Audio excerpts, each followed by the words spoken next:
Buenas tardes, mi nombre es Luz Alejandra y pues voy a empezar hablando un poquito sobre la psicología y qué fue lo que vivimos todo este curso.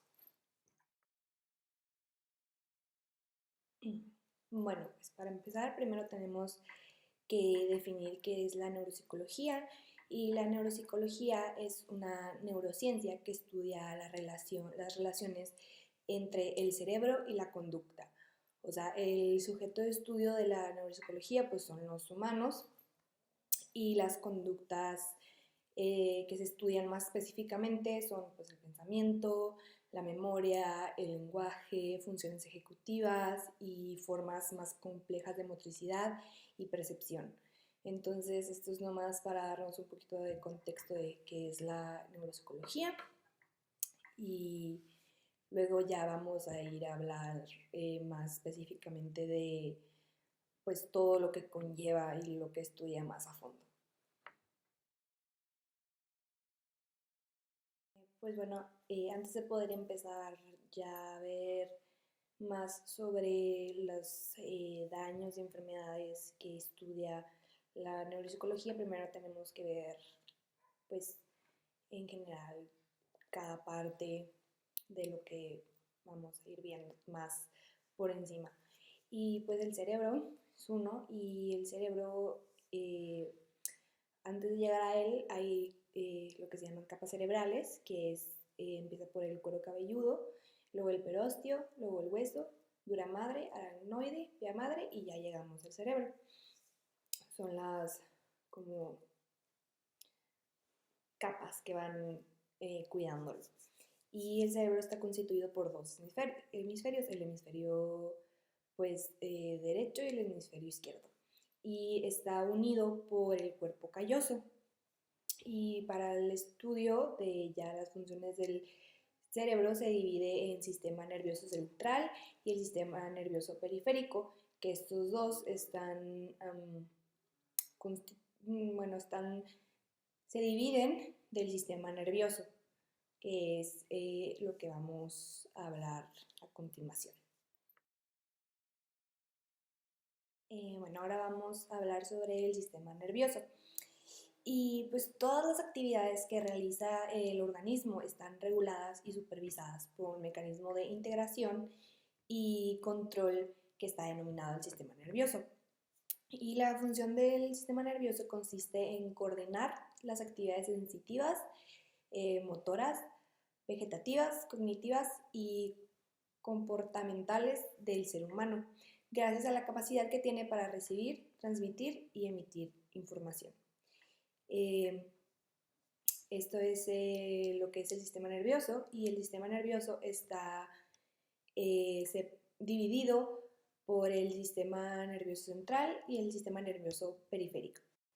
Bueno, entonces, el sistema nervioso está dividido por el sistema nervioso central y el sistema nervioso periférico. Y el sistema nervioso central es el que está formado por el encéfalo y la médula espinal. El encéfalo, a su vez, está integrado por el cerebro, el cerebelo y el tronco cerebral. O sea que el sistema nervioso central pues controla al encéfalo y la médula espinal, así como también al cerebro, al cerebelo y al tronco cerebral. Y ahora el sistema nervioso periférico es un conjunto de estructuras que están constituidos por los nervios y los ganglios nerviosos. Y su función consiste en establecer comunicación entre el sistema nervioso central y el resto del cuerpo. Entonces, el sistema nervioso periférico se encarga de establecer la conexión o la comunicación entre el sistema nervioso central y todo el cuerpo. Y pues está formado por los nervios y los ganglios nerviosos de todo el cuerpo. Y bueno, el sistema nervioso también puede clasificarse en el sistema nervioso autónomo. Y el sistema nervioso autónomo consta de dos divisiones, que es el sistema simpático y el sistema parasimpático. Entonces, mientras que el sistema simpático prepara al organismo para la acción y se activa más intensamente ante una situación de alerta, el sistema parasimpático, por el contrario, permite equilibrar las respuestas del organismo mediante la conservación de energía.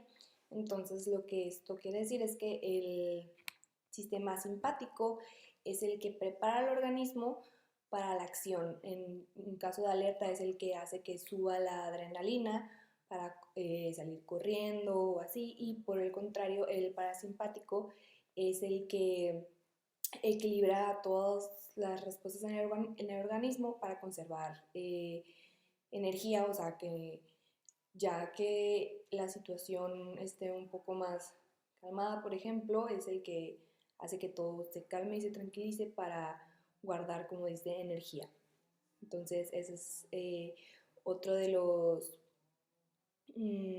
sistemas que están integrados en el sistema nervioso.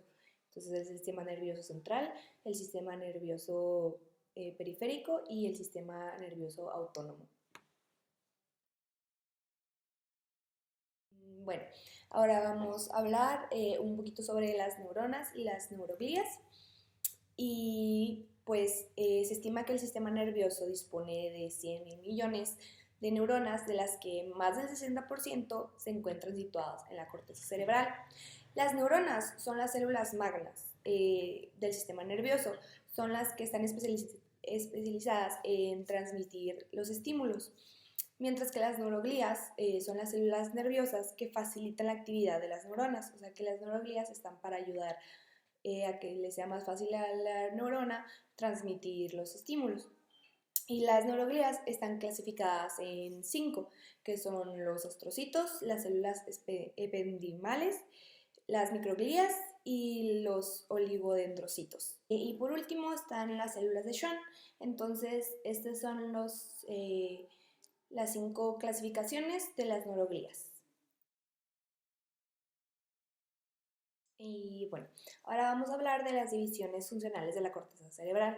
Y bueno, la corteza cerebral externa está constituida por 4 lóbulos, que es el temporal, el parietal, el occipital y el frontal, y cada uno de los cuales consta de áreas funcionales primarias disociativas.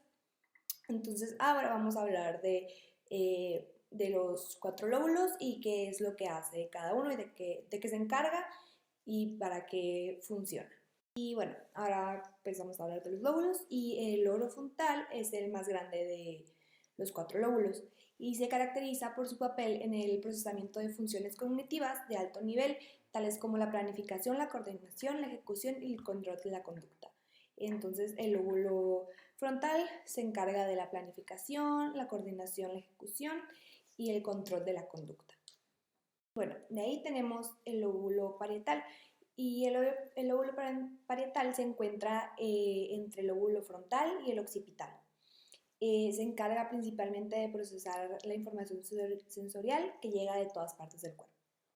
Bueno, de ahí tenemos el lóbulo occipital, que es el menor de los 4 principales lóbulos del cerebro, y se encuentra en la zona posterior del cráneo, cerca de la nuca, o sea, atrás. Es la primera zona de la neurocorteza a la que llega la información visual, y el lóbulo occipital manda la información sobre la visión hacia otros lóbulos. Entonces, el lóbulo occipital está encargado más sobre la visión, y la información la manda a todos los demás lóbulos. Bueno, y por último, tenemos el lóbulo temporal, y los lóbulos temporales de cada hemisferio se encuentran a los laterales del cerebro, pegados a las sienes, o sea, aquí, cada uno. Y sus funciones tienen que ver con la memoria y el reconocimiento de patrones en los datos provenientes de los sentidos. Entonces, todos los datos que vienen de los sentidos van hacia el lóbulo temporal, y ahí ellos reconocen los patrones y mandan esa información a los demás lóbulos. Bueno, ahora vamos a hablar del daño cerebral, pero antes de hablar del daño cerebral tenemos que hablar sobre el sistema circulatorio para poder comprender todo lo que va de la mano o se daña junto con, o sea que no solo es el cerebro, pues sino hay más factores. Y el sistema circulatorio es el que se encarga de bombear, transportar y distribuir la sangre por todo el cuerpo. Se integra del corazón y los vasos sanguíneos, que son las arterias, las venas y los capilares. Y corazón es una bomba vascular y se considera el centro del sistema circulatorio. De ahí van las arterias que transportan la sangre oxigenada y con nutrientes desde el corazón hasta los demás órganos. Y las venas son las que llevan los desechos hacia el corazón. Entonces, eso está constituido el sistema circulatorio. Bueno, ahora sí ya podemos hablar del daño cerebral y las enfermedades o trastornos que causa. Primero pues tenemos que definir qué es un daño cerebral y un daño cerebral adquiere múltiples dimensiones, que es la física, la cognitiva, emocional y la sociofamiliar. Pero al implicar al cerebro como órgano de la cognición, produce los trastornos mentales que pueden crear una incapacidad mayor que la producida por secuelas físicas, o sea que es mucho más riesgoso un daño cerebral a un golpe o es más malo lo que pasa al cerebro que a lo físico cuando hablamos de algún daño al cuerpo. Y bueno, de ahí vienen los trastornos vasculares cerebrales. Y las enfermedades vasculares cerebrales son los trastornos en los que un área del encéfalo resulta afectada, causando entonces reducción en la aportación de sangre, oxígeno y glucosa que interfieren en el metabolismo cerebral y producen frecuentes alteraciones neuropsicológicas o de personalidad. Y bueno, los trastornos vasculares del sistema nervioso se clasifican en dos, que son los isquémicos, que se producen por la disminución de la perfusión de sangre, y los hemorrágicos, que por el contrario se producen por extravasación sanguínea. Entonces los isquémicos es por la disminución y los hemorrágicos es por, al contrario, la sangre de más, se podría decir. Bueno, y ahora vamos a hablar sobre el traumatismo craneoencefálico. Y los traumatismos craneoencefálicos son lesiones por traumatismo directo o por traumatismo indirecto. Y el traumatismo directo es el que se produce cuando el cráneo impacta de forma brusca con un objeto, produciendo lesiones focales. O sea, en el punto en donde se impactó, ahí es donde va a estar el traumatismo.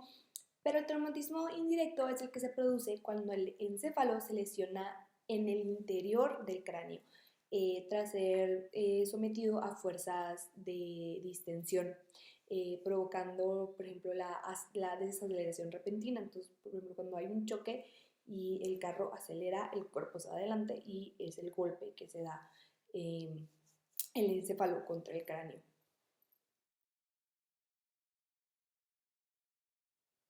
Y bueno, ahora vamos a hablar sobre los tumores cerebrales. Y los tumores cerebrales son toda proliferación que crece en el interior de la cavidad craneana y sobre todo en el propio tejido cerebral, aunque también pueden presentarse en meninges, cráneo y nervios. Y los tumores cerebrales hay dos tipos, que son los primarios y los secundarios. Entonces, los tumores primarios se originan en cualquier parte del sistema nervioso, mientras que los secundarios son metástasis cerebrales producidas como consecuencia del cáncer en el exterior del sistema nervioso. Y esas son las diferencias entre el primario y secundario.